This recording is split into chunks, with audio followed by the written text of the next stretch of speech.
Arrête de te plaindre. C'est déjà vendu. Ce furent les mots qui changèrent tout. Mon fils, Michel, se tenait dans ma cuisine comme s'il était chez lui, les bras croisés, complètement indifférent à la dévastation qu'il venait de provoquer. J'avais besoin de cet argent pour mon voyage en Italie. Je le fixais, les mains encore humides d'avoir fait la vaisselle, la tasse à café de François tremblant dans ma main. Tu as vendu la Rolex de ton père sans me le demander. Tu es. Maman, sérieusement, passe à autre chose. Ce n'est qu'une montre. Qu'une montre. 6 mois après avoir enterré mon mari de 43 ans, et mon propre fils avait volé la seule chose de François que je portais tous les jours. Celle que je remontais chaque matin comme François me l'avait appris, me sentant connectée à lui à travers ce simple rituel. Le propre de la trahison, c'est qu'elle a un goût amer, métallique, comme une pièce de monnaie sur la langue. Debout là, dans ma cuisine parisienne, fixant mon fils de 42 ans qui pensait apparemment que le deuil avait une date de péremption, je l'ai goûté pleinement pour la première fois. Quel prêteur sur gage ? Demandai-je doucement. La femme de Michel, Amélie, leva les yeux de son téléphone. Oh, bien. Elle redevient raisonnable. Sa voix dégoulinait de cette condescendance particulière qu'elle avait perfectionnée au fil des ans. Honnêtement, Solange, s'accrocher aux possessions matérielles n'est pas sain. François ne voudrait pas que tu vives dans le passé.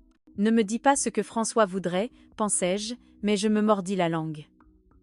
Amélie me disait ce que François aurait voulu depuis les funérailles. Généralement, chaque fois que cela impliquait que je leur donne quelque chose. Au gage sûr, rue de Vaugirard, dit Michel, consultant sa montre. Une Apple Watch coûteuse qui valait probablement plus que la Rolex de François. Ils m'ont donné 800 €. Pas mal pour un truc aussi vieux. 800 € pour une Rolex Submariner de 1978 que François avait achetée en économisant 3 mois d'heures supplémentaires à la naissance de Michel. La montre que François avait portée chaque jour de notre mariage, sauf le jour de sa mort, quand l'hôpital me l'a remise dans un sac en plastique avec son alliance. Cette montre valait au moins 3000 €, dis-je. Amélie ricana. Dans quel univers ? Elle ne fonctionnait même pas correctement. Parce que c'était moi qui la remontais, la maintenant en vie, maintenant François en vie d'une certaine manière. Mais il ne comprendrait pas ça. Michel et Amélie vivaient dans un monde où tout avait un prix et rien n'avait de mémoire. Je vais la récupérer, annonçai-je. Bonne chance avec ça, dit Michel en se dirigeant vers la porte. On prend l'avion demain matin. Amélie prépare ce voyage depuis des mois. Amélie le suivit, s'arrêtant à la porte avec cette fausse expression de sympathie qu'elle arborait chaque fois qu'elle voulait paraître attentionnée. Solange, tu devrais vraiment envisager une thérapie. Cette obsession pour les affaires de François n'est pas normale. Oh ! La porte claqua, me laissant seule avec le goût amer de la trahison et le silence qui était devenu mon compagnon constant depuis la mort de François.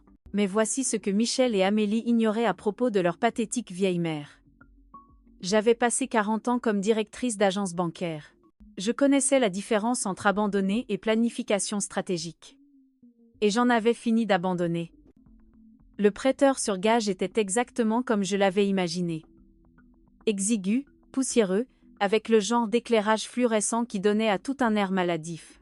L'homme derrière le comptoir avait les bras couverts de tatouages et l'expression lasse de quelqu'un qui avait entendu toutes les histoires tristes du monde. « Vous venez pour la Rolex ?» demanda-t-il avant même que j'ouvre la bouche. « Comment le saviez-vous ? Votre fils m'a prévenu que vous pourriez passer. Il a dit que vous aviez du mal à tourner la page. » Il haussa les épaules, l'air désolé. « Écoutez, madame, je compatis, mais les affaires sont les affaires. J'ai payé la juste valeur du marché. » La juste valeur du marché. Comme s'il y avait un prix standard pour 43 ans de mariage, pour le son de François remontant cette montre chaque matin pendant que son café infusait. Pour son poids dans mes mains quand l'infirmière de l'hôpital me l'a remise à côté de son alliance. Je vous la rachète, quel que soit le prix. L'homme, dont le badge indiquait Daniel, parut mal à l'aise. Elle est déjà vendue, un type est venu ce matin, à payer en espèces. Pas de retour dans ce métier. Mon cœur se serra. Un étranger se promenait dans Paris avec la montre de François, et je ne la reverrai jamais parce que mon fils avait besoin d'argent de poche pour ses vacances en Italie. Mais voilà, continua Daniel en baissant la voix. On a trouvé quelque chose de bizarre en la nettoyant pour la vente. Il disparut dans une arrière-salle et revint avec une petite enveloppe Kraft. Il y avait un compartiment caché à l'arrière. Un travail de pro, ça a dû être fait par un bijoutier. On a trouvé ça à l'intérieur. À l'intérieur de l'enveloppe se trouvait un morceau de papier plié, jauni par le temps. De l'écriture soignée de François, anniversaire de Solange, 15 juillet 1955, le jour où j'ai su que je l'épouserais. En dessous, une série de chiffres et de lettres qui ressemblaient à une sorte de code. SSG 4457 CH150 8SD. Je fixais le papier, les mains tremblantes. François n'avait jamais mentionné de compartiment caché. En 43 ans de mariage, il avait gardé ce secret, caché à la vue de tous, à son poignet. « Vous reconnaissez ces chiffres » demanda Daniel. Je secouai la tête, mais quelque chose me dérangeait. Il me semblait familier, comme un mot de passe ou un numéro de compte. François avait été méticuleux dans sa comptabilité, notant toujours les numéros importants de son écriture soignée. L'homme qui a acheté la montre, dis-je soudain. À quoi ressemblait-il ? L'expression de Daniel changea, devint plus réservée. Pourquoi ? Parce que mon mari a caché ça pour une raison, et je pense que celui qui a acheté cette montre pourrait avoir une surprise. Madame, je ne peux vraiment pas. S'il vous plaît. Je me penchai en avant, laissant Daniel voir le chagrin qui était encore à vif après 6 mois. Cette montre est tout ce qui me reste de lui. Je ne vous demande pas d'enfreindre la loi. Je veux juste savoir si l'acheteur semblait connaître l'existence du compartiment. Daniel resta silencieux un long moment, étudiant mon visage. Finalement, il soupira. Il n'a pas dit grand-chose, mais quand j'ai mentionné qu'on avait trouvé quelque chose à l'intérieur, il est devenu très intéressé. Il a demandé si on l'avait ouvert. Un frisson me parcourut l'échine. Vous a-t-il donné un nom ? Il a payé en espèces. Pas de papier requis pour les achats. Daniel marqua une pause.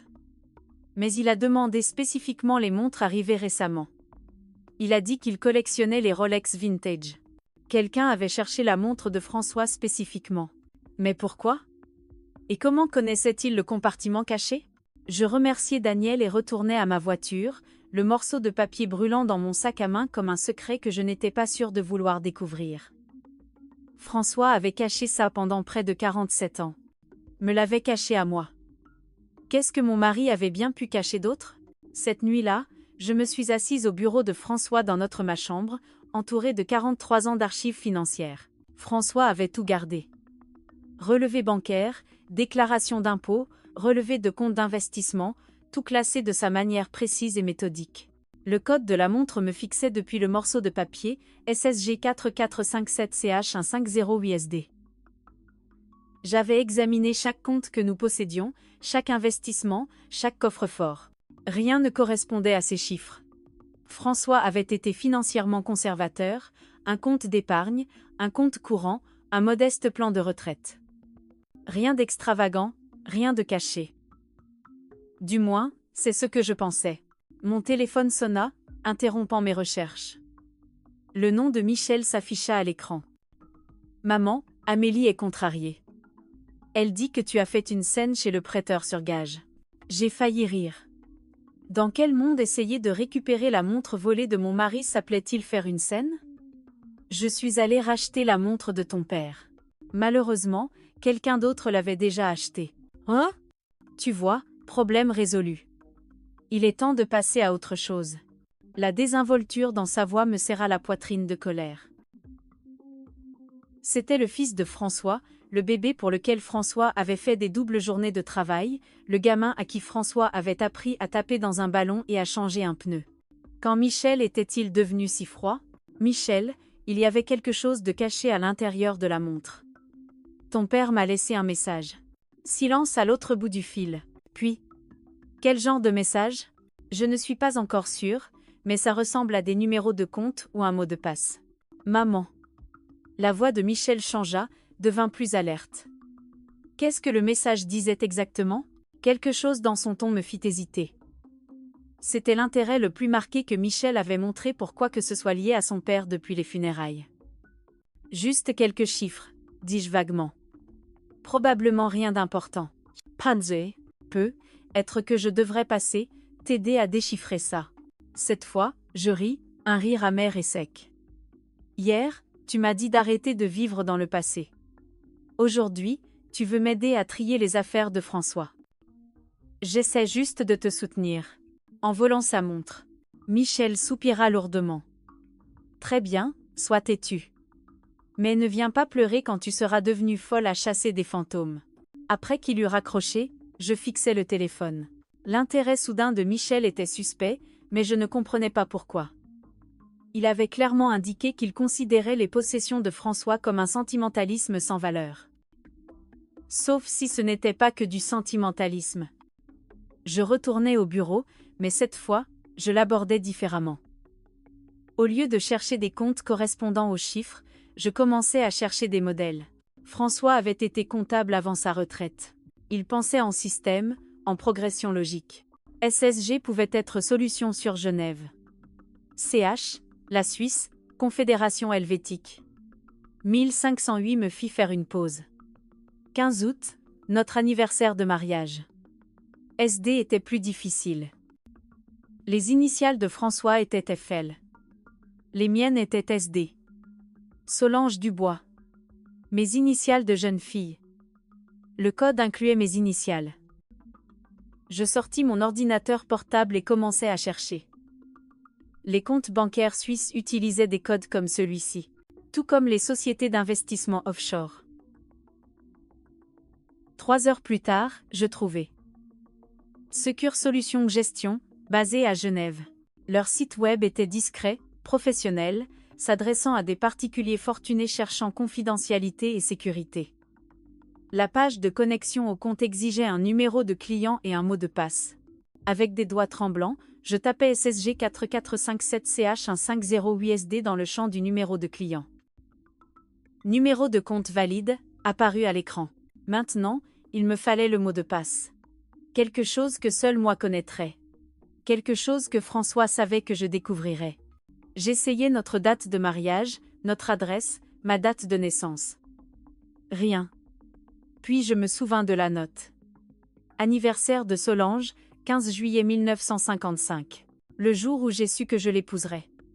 Pas ma vraie date de naissance. Le 15 juillet était le jour de notre rencontre. Lors d'un bal d'été au jardin du Luxembourg, François disait toujours qu'il avait su cette nuit-là qu'il m'épouserait un jour. Je tapais un 50755 et retins mon souffle. Accès accordé. L'écran qui s'afficha ensuite me fit halter. Solde actuel du compte. 2 470 286,67 €. François m'avait caché près de 3 millions d'euros pendant tout notre mariage. Je fixai l'écran jusqu'à ce que les chiffres se gravent dans mes rétines. 8 millions d'euros sur un compte dont je n'avais jamais connu l'existence, dans une banque dont je n'avais jamais entendu parler, caché par un mari qui avait passé 43 ans à me convaincre que nous vivions d'un salaire à l'autre. Chaque dispute que nous avions eue à propos de l'argent, chaque fois que j'avais découpé des bons de réduction ou acheté des marques de distributeurs ou rapiécé les chemises de travail de François au lieu d'en acheter de nouvelles. Tout ça pendant qu'il avait des millions sur un compte offshore. Mon premier instinct fut la colère. Une rage pure et brûlante face à la tromperie, au mensonge par omission, à 43 ans passés à me demander si nous aurions assez pour la retraite alors que François mettait secrètement une fortune de côté.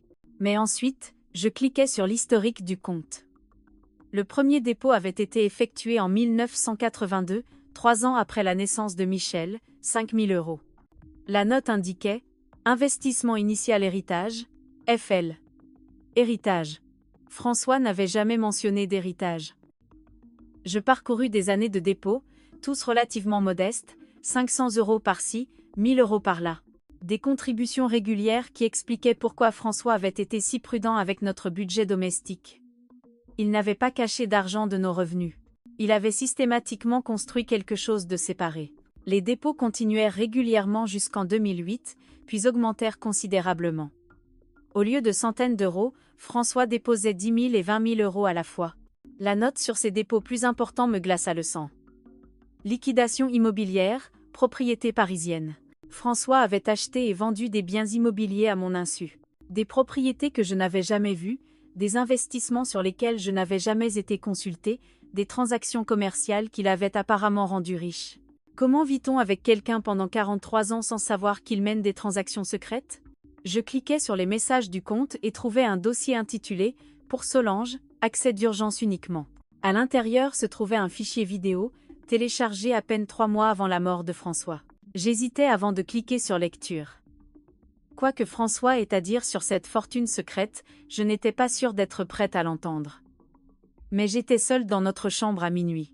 Mon fils avait volé le seul indice de ce mystère, et j'étais apparemment riche au-delà de mes rêves les plus fous. Prête ou non, j'avais besoin de réponses.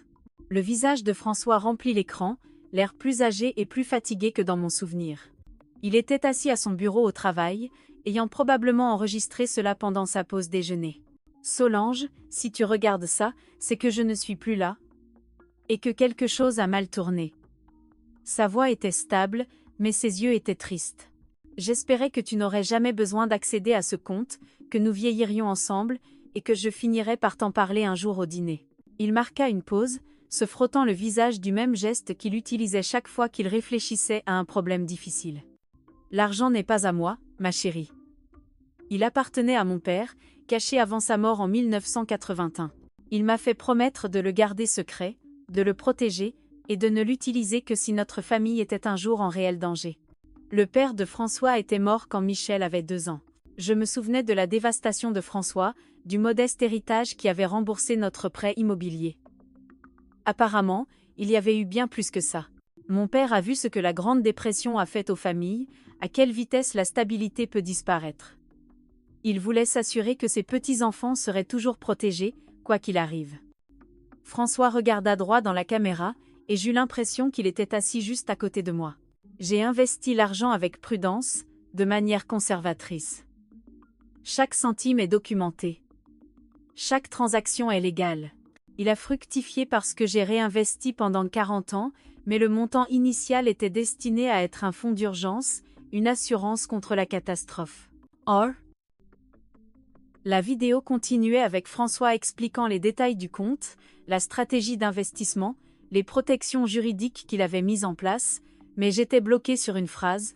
« J'espérais que tu n'aurais jamais besoin d'accéder à ce compte. » François était mort d'une crise cardiaque au travail. Soudaine, inattendue, sans signe avant-coureur. Comment aurait-il pu savoir que j'aurais besoin de cet argent? Sauf si la catastrophe contre laquelle il se protégeait n'était pas aléatoire. Sauf si François savait quelque chose sur notre famille que je commençais à peine à comprendre. Le lendemain matin, je me suis déclarée malade à mon travail à temps partiel à la bibliothèque. Pour la première fois en 6 mois, j'avais quelque chose de plus important à faire que d'organiser les livres rendus et de faire taire les adolescents. Je devais comprendre ce que François entendait par « réel danger ». Le compte d'investissement avait des archives détaillées remontant à 40 ans, mais j'ai commencé par les transactions récentes. Le dernier dépôt de François avait été effectué juste 2 semaines avant sa mort. 25 000 €, avec la note « Vente de propriété, liquidation d'urgence ». Liquidation d'urgence. François avait converti des actifs en liquidité juste avant sa mort. J'ai passé la matinée à rechercher chaque transaction immobilière que François avait faite. L'homme avec qui j'avais été mariée pendant 43 ans avait apparemment été un magnat de l'immobilier secret, achetant et vendant des propriétés dans tout Paris avec de l'argent que je ne savais pas que nous avions. Mais voici ce qui m'a glacé le sang. Chaque propriété que François avait vendue au cours de la dernière année avait été achetée par le même acheteur. Une société appelée Lambert Investissement Sarl. Lambert était aussi le nom de famille de Michel. J'ai attrapé mon téléphone et appelé mon neveu Romain, qui travaillait dans l'immobilier. Si quelqu'un connaissait les transactions immobilières à Paris, c'était bien lui. Tante Solange, comment vas-tu? Je vais bien, mon chéri. Écoute. J'ai besoin de te demander quelque chose. As-tu déjà entendu parler d'une société appelée Lambert Investissement Sarl? Romain resta silencieux un moment. En fait, oui. Ils ont été assez actifs récemment, achetant des propriétés dans de bons quartiers. Des transactions en espèces, qui se font rapidement. Pourquoi? Oh! Sais-tu qui possède la société? Je peux le découvrir. Donne-moi 1 heure. Oh! J'ai passé cette heure à fouiller plus attentivement le bureau de François, à la recherche de toute documentation sur ses affaires immobilières. Caché au fond de son classeur, derrière 40 ans de déclaration d'impôts, j'ai trouvé un dossier marqué « Police d'assurance ». Mais au lieu de documents d'assurance, le dossier contenait des contrats, des titres de propriété et une correspondance relative aux investissements de François. Au bas de la pile se trouvait une lettre qui me fit trembler les mains. Elle provenait d'un détective privé, daté de 6 mois avant la mort de François. Monsieur Lambert, conformément à votre demande, j'ai terminé l'enquête sur les activités financières de votre fils, Michel Lambert. Mes conclusions sont préoccupantes. Votre fils a accumulé environ 180 000 € de dettes de jeu auprès de plusieurs sites de paris offshore. Il a également contracté plusieurs prêts à taux d'intérêt élevés contre son entreprise en utilisant des informations frauduleuses sur ses revenus et ses actifs. Plus inquiétantes sont les demandes que M. Lambert a faites concernant votre succession. Il a contacté 3 avocats différents pour s'informer sur le droit des successions et la procédure de contestation des testaments. Il s'est également renseigné sur les procédures de procuration et les établissements de soins pour personnes âgées. Je crois que votre fils envisage de vous faire déclarer incapable afin de prendre le contrôle de vos actifs. Les documents que j'ai découverts suggèrent qu'il étudie cette option depuis plusieurs mois. Je vous recommande de prendre des mesures immédiates pour protéger vos actifs et assurer la sécurité financière de votre femme. Cordialement, Thomas Lefebvre, détective privé. Mon téléphone sonna. Romain, tante Solange, tu ne vas pas le croire. Lambert Investissement Sarl est détenu par Michel Lambert. Ton Michel. Je fermais les yeux, les pièces du puzzle s'emboîtant enfin. François ne m'avait pas caché d'argent à moi. Il le cachait à Michel. Chaque vente de propriété, chaque dépôt en espèces, chaque liquidation d'urgence avait été une manœuvre systématique de François pour mettre les actifs hors de portée de Michel.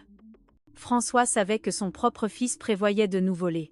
Mais François était mort avant de pouvoir m'avertir, ne laissant que le compartiment caché de sa montre comme indice pour trouver la vérité. Mon fils n'avait pas volé la Rolex de François pour de l'argent de vacances. Il l'avait volée parce qu'il cherchait exactement ce que j'avais trouvé, l'accès à la fortune cachée de François. Et maintenant que Michel savait que j'avais trouvé quelque chose dans la montre, il ne s'arrêterait pas avant d'avoir compris ce que c'était. J'étais encore assise sur la chaise de François, fixant le rapport du détective privé, quand j'entendis la clé d'Amélie dans ma porte d'entrée. Elle avait un double depuis les funérailles, soi-disant pour prendre de mes nouvelles quand Michel travaillait. Maintenant, je comprenais qu'elle vérifiait les actifs de François. « Solange, tu es là ?» La voix d'Amélie résonna dans la maison. Artificiellement douce. Michel et moi passions avant d'aller à l'aéroport. Parle-toi. Je fourrai rapidement le rapport du détective dans le dossier et réduisis la fenêtre du compte offshore sur mon ordinateur. Quel que soit le jeu auquel jouaient Michel et Amélie, je devais en comprendre les règles avant de dévoiler ma main. « Dans la chambre ?» répondis-je. Ils apparurent dans l'embrasure de la porte quelques instants plus tard, Michel portant une petite valise et Amélie vêtue d'une tenue qui criait vacances de luxe. Ses lunettes de soleil de créateur coûtaient probablement plus cher que le loyer de la plupart des gens. On voulait juste dire au revoir, dit Michel, mais ses yeux balayaient le bureau de François, faisant l'inventaire des papiers étalés autour de moi. « Sur quoi tu travailles ? » ? « Je trie les affaires de ton père, dis-je prudemment. Il y a tant de choses que je ne savais pas. Amélie s'approcha, son regard fixé sur l'écran de mon ordinateur. « Tu as trouvé quelque chose d'intéressant ?» La question semblait désinvolte, mais je perçus l'attention vive dans sa voix. Ce n'étaient pas des visites de courtoisie. C'étaient des missions de reconnaissance. Juste de vieux relevés bancaires et des déclarations d'impôts. Ton père était très minutieux avec sa paperasse. Michel se détendit légèrement. Ouais, papa était obsédé par l'archivage. Il a probablement gardé chaque reçu des 20 dernières années. Ah. En fait, dis-je, décidant de tester leur réaction. J'ai trouvé quelque chose d'étrange. Ton père avait une sorte de compte d'investissement que je ne connaissais pas. Rien de majeur, juste quelques milliers d'euros. Le changement dans leurs 2 expressions fut immédiat et sans équivoque. Michel s'avança, essayant de paraître décontracté, mais échouant complètement. Un compte d'investissement ? Quel genre ? Je ne suis pas encore sûre. La paperasse est compliquée. Je vais devoir engager un comptable pour m'aider à y voir plus clair. Amélie échangea un rapide regard avec Michel. On pourrait t'aider avec ça. Michel est doué avec les documents financiers. Je parie qu'il l'est, pensai-je, me souvenant du rapport du détective sur les dettes de jeu de Michel et ses demandes de prêts frauduleuses. C'est très gentil. Mais j'ai déjà pris rendez-vous avec l'ancien cabinet comptable de François. Ils sauront comment gérer ses investissements correctement. La mâchoire de Michel se contracta. Maman, ces types facturent 300 € de l'heure. Je peux regarder les papiers gratuitement. Je peux me permettre 300 € de l'heure, Michel. Le silence qui suivit était chargé de tension. Le masque d'inquiétude d'Amélie glissait, révélant la femme calculatrice en dessous. Michel vibrait pratiquement d'une énergie frustrée. On devrait probablement y aller, dit finalement Amélie. On ne veut pas rater notre vol. Mais Michel ne bougeait pas. Maman, à propos du message que tu as trouvé dans la montre de papa. Peut-être que je devrais jeter un œil à ces chiffres avant qu'on parte, juste pour m'assurer que ce n'est rien d'important. Quels chiffres ? Demanda sèchement Amélie. Michel lui lança un regard d'avertissement. Maman a trouvé une sorte de code dans la montre. Probablement rien, mais on ne sait jamais. Ah. Maintenant, Amélie était totalement alerte, son excitation de vacances remplacée par une concentration laser. Quel genre de code ? Je me levai lentement, utilisant toute ma taille pour regarder ma belle-fille de haut. Le genre qui ne vous regarde pas. Le visage d'Amélie devint rouge. Pardon ? Vous m'avez entendu. Mon mari m'a laissé un message privé. Le mot-clé est en privé. Maman.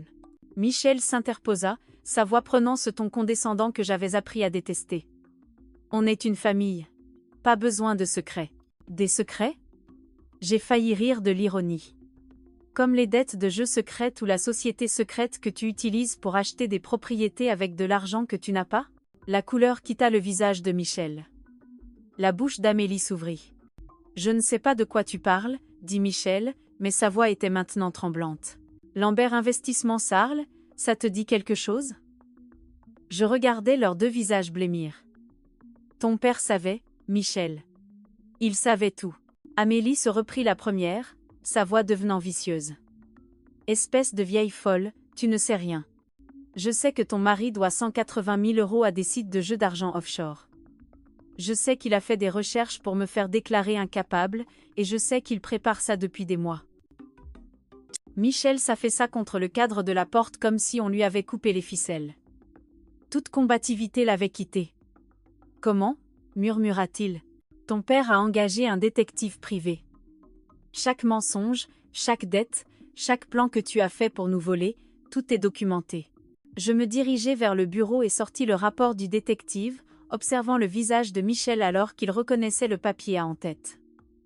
François m'a protégé de toi, même après sa mort. Ce code qui t'intéresse tant, c'est la clé de plus d'argent que tu n'en as jamais rêvé. De l'argent qui ne t'appartiendra jamais. Amélie attrapa le bras de Michel. Il faut qu'on parte, maintenant. Mais Michel me fixait avec quelque chose qui ressemblait à du respect pour la première fois depuis des années. Il savait vraiment.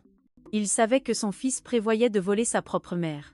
Quel genre d'homme ça fait de toi, Michel ?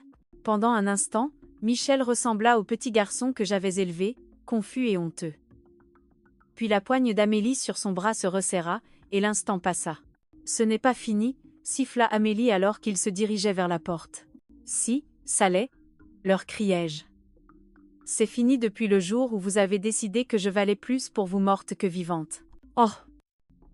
La porte d'entrée claqua, me laissant seule avec les secrets de mon mari et la certitude que le vrai combat ne faisait que commencer. 2 jours après le départ dramatique de Michel et Amélie, on sonna à ma porte à 8 h du matin. À travers le Judas, je vis une femme en tailleur coûteux tenant une mallette. Derrière elle se tenait un homme qui semblait tout droit sorti d'un catalogue de facultés de droit. Madame Lambert. Je suis Catherine Bernard du cabinet Bernard, Morrison et Associés. Voici mon collègue, David Kim. Nous représentons votre fils, Michel, dans certaines affaires juridiques familiales. Affaires juridiques familiales. C'était une façon de le dire. J'ouvris la porte, mais ne les invitai pas à entrer. Que puis-je pour vous ? Catherine sourit avec le genre de chaleur étudiée qui coûtait probablement 300 € de l'heure. Madame Lambert, votre fils s'inquiète pour votre bien-être. Il nous a demandé de discuter de certaines options qui pourraient être bénéfiques pour toutes les parties concernées. Comme? David s'avança, sortant une tablette. Nous comprenons que vous ayez pu découvrir certains comptes financiers que votre défunt mari gardait privés. Bien que nous soyons sûrs qu'il avait de bonnes intentions, la gestion d'investissements complexes peut être accablante, surtout pendant le processus de deuil. Accablante, comme si je n'avais pas passé 40 ans à gérer nos finances familiales au centime près pendant que François jouait secrètement au mania de l'immobilier. J'apprécie votre sollicitude, mais je suis parfaitement capable de gérer mes propres affaires. Le sourire de Catherine ne vacilla pas. Bien sûr que vous l'êtes. Mais considérez ceci, votre fils pourrait aider à porter ce fardeau. Nous avons rédigé des documents qui donneraient à Michel une procuration sur vos décisions financières. Juste temporairement, jusqu'à ce que vous ayez eu le temps de faire votre deuil correctement. Voilà. Exactement ce que le détective privé de François avait prédit. Temporairement, répétai-je.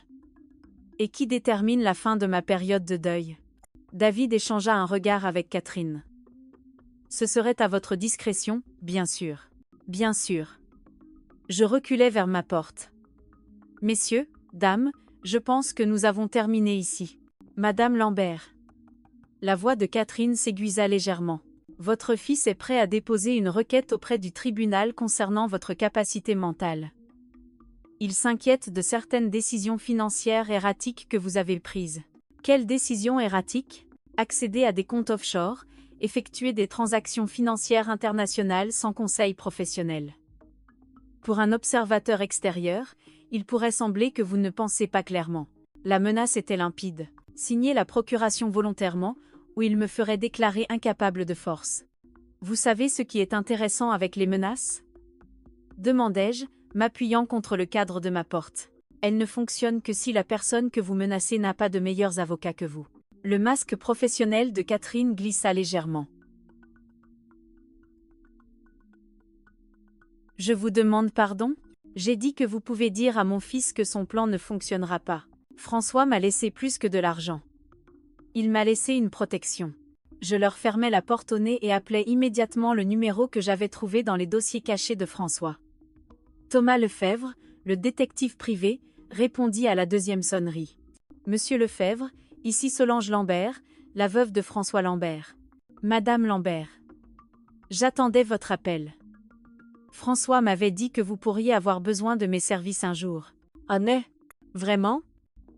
Il y a environ 6 mois, François m'a demandé de préparer un dossier de défense juridique complet au cas où quelqu'un tenterait de contester votre capacité ou votre droit à ses actifs. Tout est prêt. François avait eu 3 coups d'avance, même dans la mort. À quel point est-ce prêt? Madame Lambert, quand j'aurai fini de présenter les preuves des dettes de jeu de votre fils, de ses demandes de prêts frauduleuses et de ses tentatives de manipuler des membres âgés de sa famille, il aura de la chance s'il n'encourt pas de poursuites pénales. Pour la première fois depuis des mois, je souris sincèrement. Monsieur Lefebvre, je pense qu'il est temps de passer quelques appels. Boca.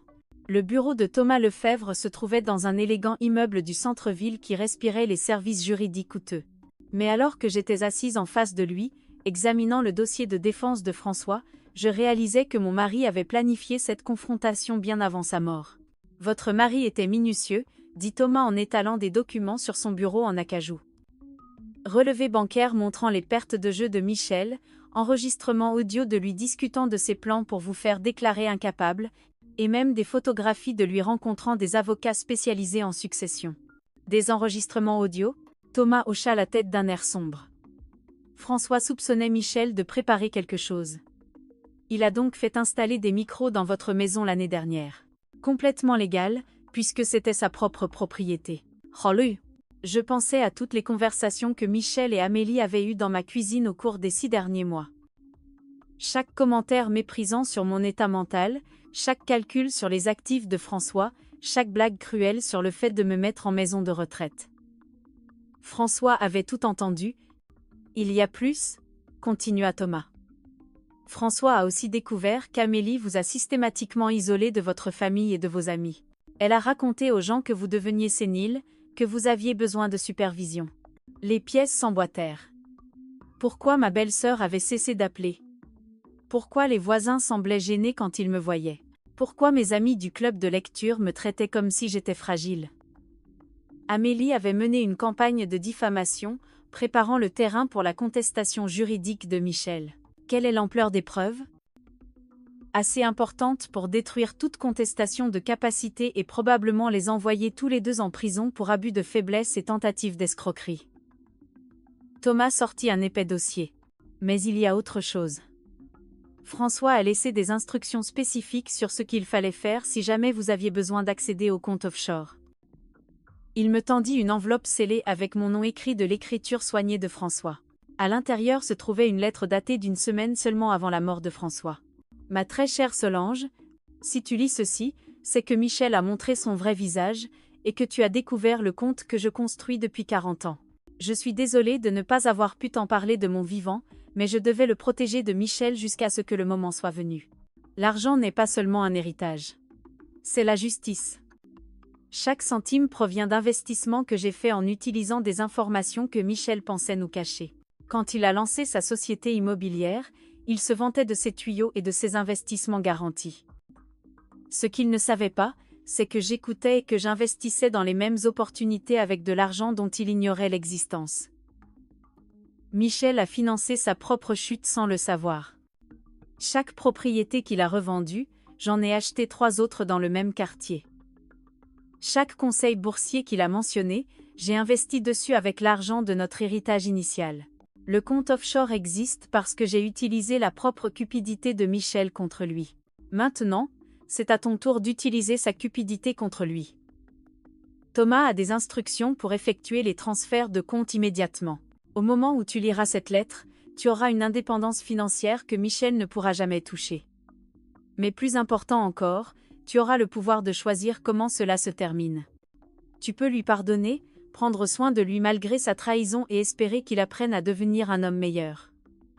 Ou tu peux le laisser faire face aux conséquences d'avoir essayé de voler sa propre mère. Le choix t'appartient, mon amour.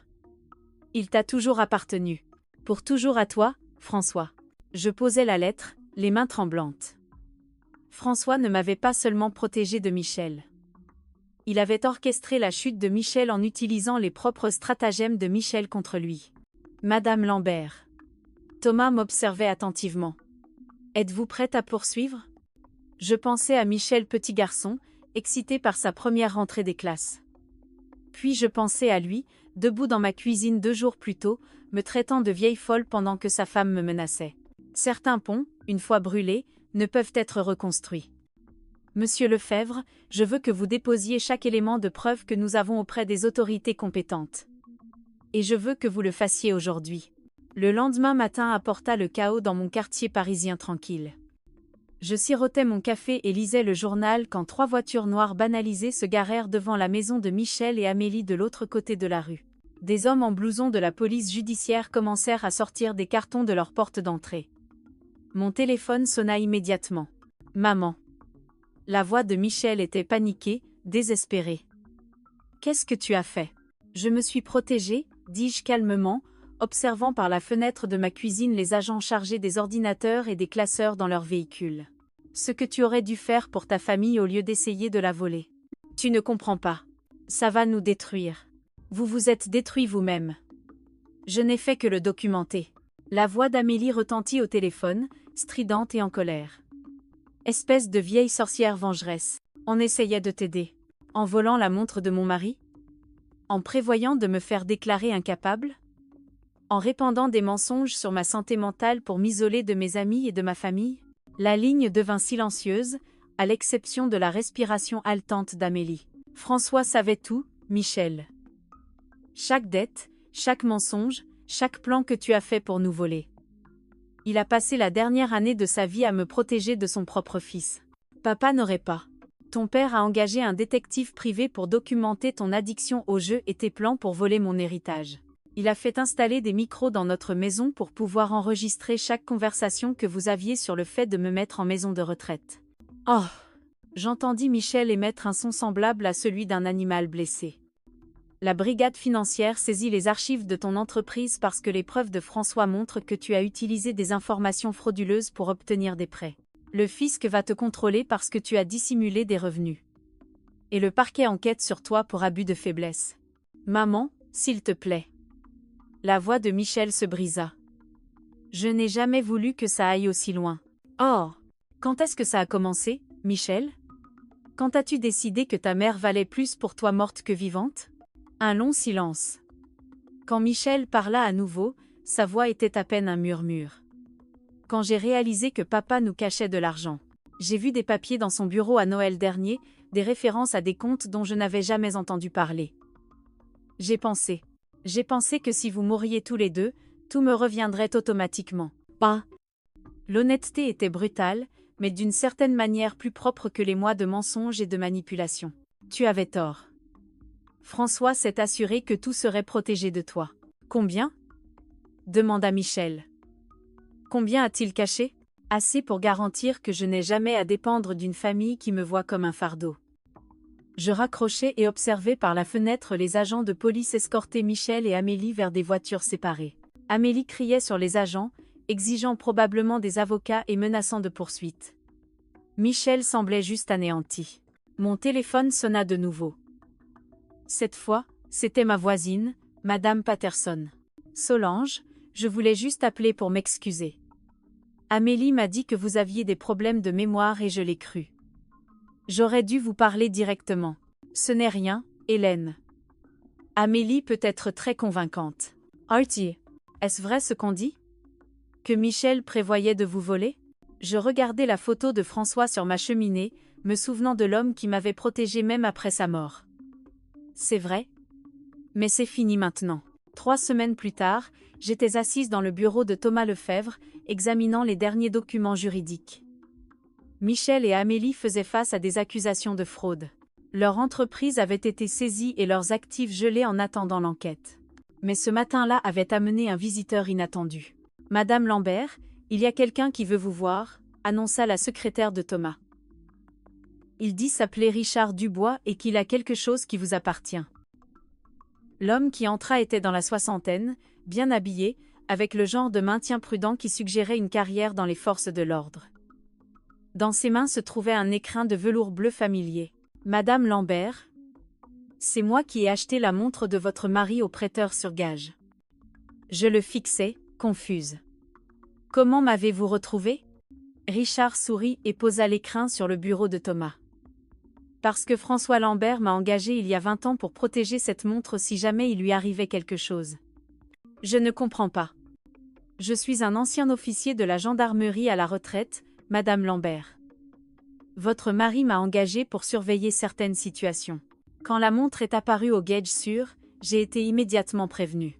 Thomas prenait des notes furieusement. Vous surveillez Michel Lambert? Entre autres choses. François était minutieux dans ses préparatifs. Richard ouvrit l'écrin de velours, révélant la Rolex de François. Mais il y a autre chose que vous devez savoir sur cette montre. Il la retourna et appuya sur quelque chose à l'arrière. Un second compartiment caché s'ouvrit, plus petit que le premier. À l'intérieur se trouvait une carte micro SD.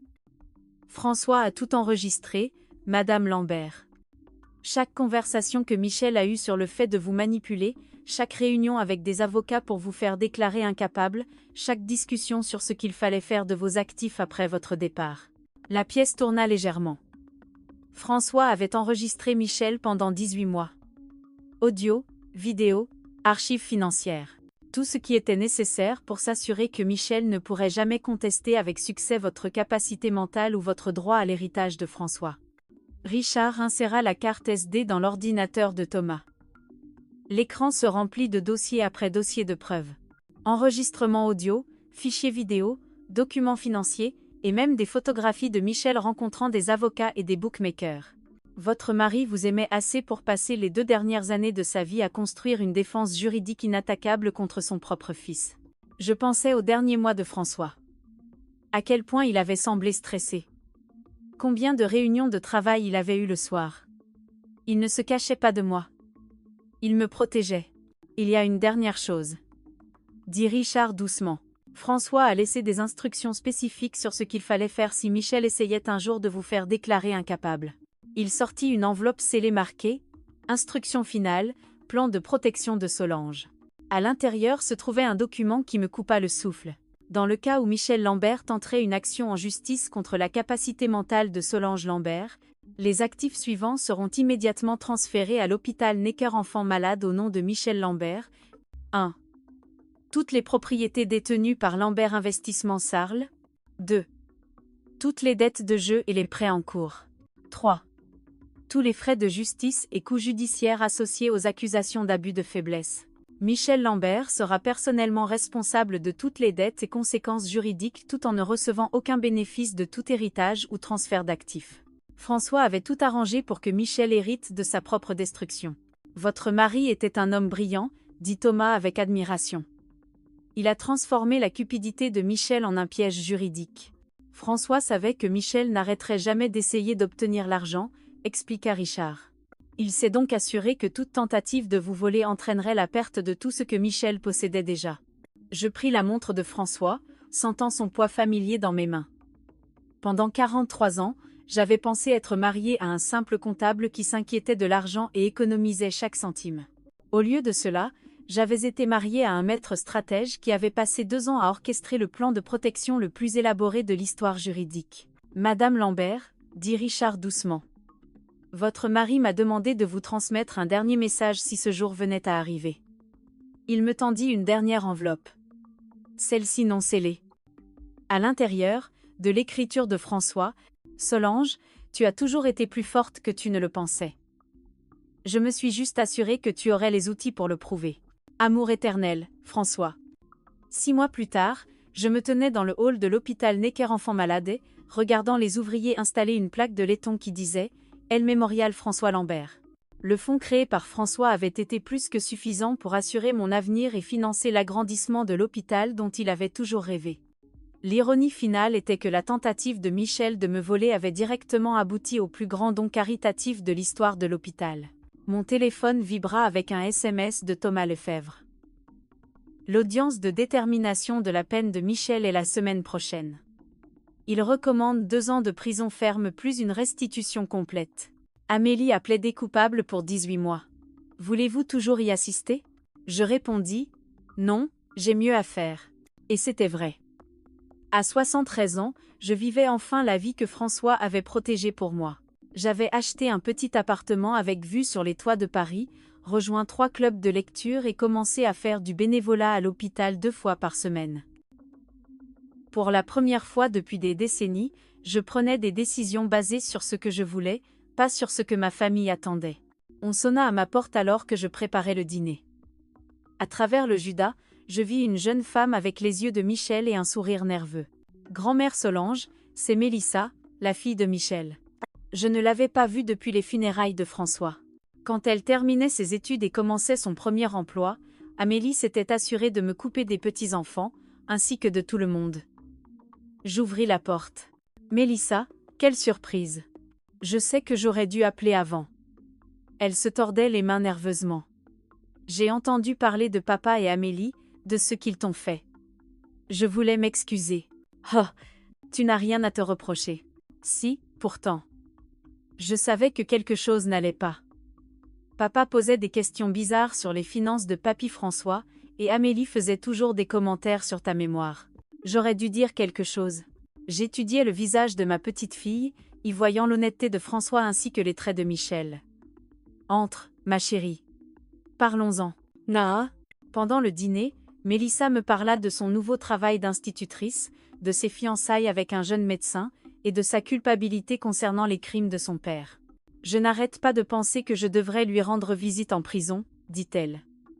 Mais je suis tellement en colère contre ce qu'il t'a fait. La colère est normale, mais Michel est toujours ton père. Oh, comment peux-tu ne pas le haïr ? Je pensais à la lettre de François, au choix qu'il m'avait donné entre le pardon et la justice. Parce que la haine signifierait qu'il a encore du pouvoir sur moi. Je choisis la paix à la place. Les yeux de Mélissa s'emplirent de larmes. Tu m'as tellement manqué. Amélie a dit à tout le monde que tu perdais la tête, que tu ne voulais plus nous voir. Je n'ai jamais cessé de vouloir te voir, et je ne cesserai jamais. Alors que Mélissa m'aidait à débarrasser la table, elle s'arrêta devant la photo de François sur la cheminée. Je me suis toujours demandé pourquoi Papy François portait cette montre tous les jours. Il devait vraiment l'aimer. Je souris, pensant aux 2 compartiments cachés, au compte offshore, au plan de protection élaboré qui m'avait sauvé la vie. Il aimait ce qu'elle protégeait. Ça, cette nuit-là, après le départ de Mélissa avec la promesse de venir chaque semaine, je m'assis sur mon balcon, regardant le coucher de soleil sur Paris. La montre de François était à mon poignet, indiquant l'heure parfaite. Il était parti depuis 8 mois, mais d'une manière ou d'une autre, il prenait toujours soin de moi. Les plus grandes histoires d'amour ne parlent pas de passion ou de romance. Elles parlent de protection. De quelqu'un qui vous aime assez pour mener des batailles dont vous ignorez même l'existence. François avait passé 2 ans à se préparer pour une guerre que je n'ai jamais vue venir, s'assurant que sa mort ne me laisserait pas sans défense face à la cupidité de son propre fils. Certaines personnes passent leur vie entière à chercher ce genre d'amour. J'ai eu la chance de le porter à mon poignet pendant 43 ans.